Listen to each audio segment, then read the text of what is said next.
Noong October 7, 2023 ay nilusob ng Hamas, isang militanteng grupo ng mga Muslim, ang Israel. Pinatay nila ang 364 na sibilyan, sinugatan ang maraming iba, at kinuha bilang hostage ang 40. Ito ay agresyon.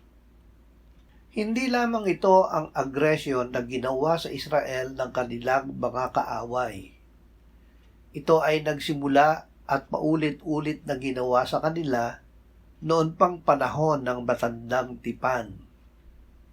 Noong pinamumunuan ni Moises ang Israel mula sa Ehipto patungong Kanaan, ay naging biktima na sila ng agresyon ng Kananeo. Nang mabalitaan ng Kananeo na hari ng Arad na naninirahan sa Negev na ang Israel ay daraan sa Atarim, nilabanan niya ang Israel at binihag ang iba sa kanila. Ang agresyon ng mga kaaway ng Israel ay nagpatuloy dahil ibinigay ng Diyos ang kanilang mga lupain sa Israel. Sinabi ng Diyos kay Josue, "Si Moises na aking lingkod ay patay na. Tumindig ka at tumawid sa hordang ito, ikaw at ang buong bayang ito, hanggang sa lupain na aking ibinibigay sa kanila sa mga anak ni Israel. Bawat dakong tuntungan ng talampakan ng inyong paa ay naibigay ko na sa inyo, gaya ng sinabi ko kay Moises. Walang sino mang tao ang magtatagumpay laban sa iyo sa lahat ng mga araw ng iyong buhay. Kung paanong ako'y nakasama ni Moises, ako'y makakasama mo rin. Hindi kita iiwan ni pababayaan man. Magpakalakas ka at magpakatapang na mabuti, sapagkat ipapamana mo sa bayang ito ang lupain na aking ipinangakong ibibigay sa kanilang mga ninuno." Hindi Israel ang nagpasimula ng agresyon, kundi ang kanilang mga kaaway. Lumaban lamang ang Israel.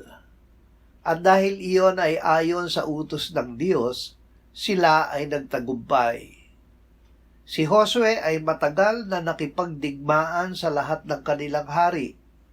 Walang bayang nakipagpayapaan sa Israel, maliban sa mga taga-Gibeon, sapagkat pinapagbatigas ng Panginoon ang kanilang puso upang pumaraon laban sa Israel sa pakikipaglaban, upang kanilang mapuksa silang lubos at huwag silang magtamo ng biyaya, kundi kanyang mapuksa sila gaya ng iniutos ng Panginoon kay Moises. Ang paglaban sa kanila ng Israel ay hindi dahil sa galit.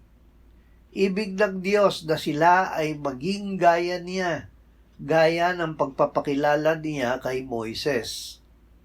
Ang Panginoon, isang Diyos na puspos ng kahabagan at mapagpala, hindi magagalitin at sagana sa wagas na pag-ibig at katapatan, na nag-iingat ng wagas na pag-ibig para sa libo-libo, nagpapatawad ng kasamaan, ng pagsuway at ng kasalanan, ngunit sa anumang paraan ay hindi ituturing na walang sala ang may sala, na dinadalaw ang kasamaan ng mga ama sa mga anak at sa mga anak ng mga anak hanggang sa 3 at 4 na salinlahi.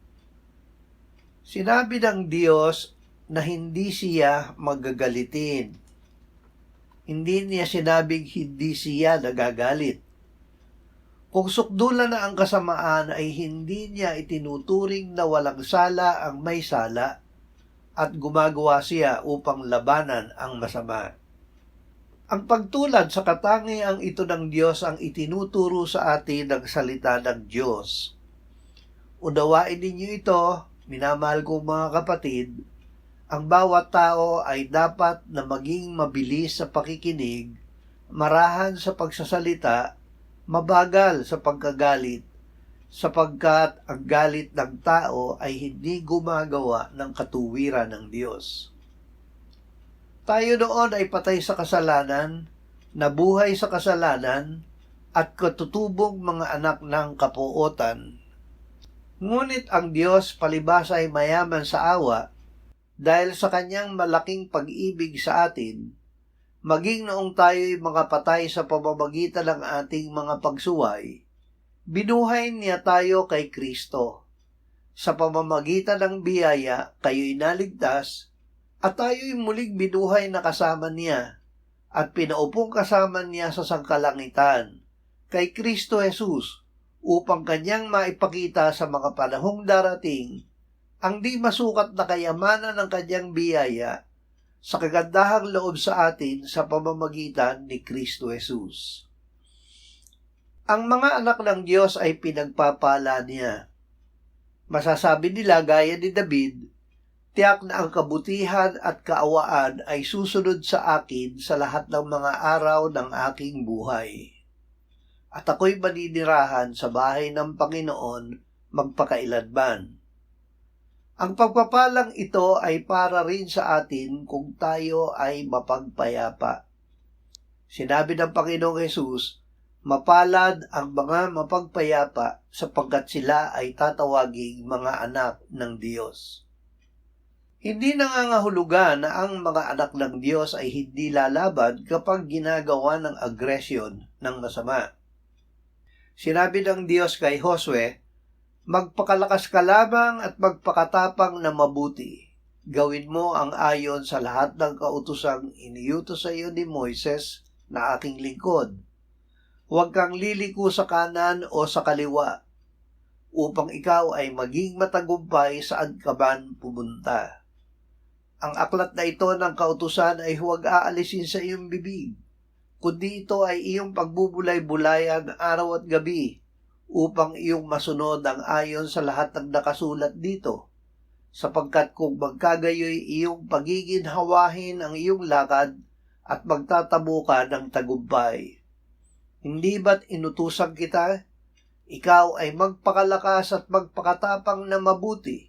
Huwag kang matakot ni manlupaypay, sapagkat ang Panginoon mong Diyos ay kasama mo saan ka man pumaroon. Ang espiritong ibinigay ng Diyos sa mapagpayapa ay hindi espiritu ng kaduwagan. Ang ibinigay sa atin ay espiritu ng kapangyarihan, ng pag-ibig at ng pagpipigil sa sarili. Ang espiritong ibinigay sa atin ay ang Espiritu Santo. Ang bunga ng espiritu ay pag-ibig, kagalakan, kapayapaan, pagtitiyaga, kagandahang loob, kabutihan, katapatan, kaabuan at pagpipigil sa sarili.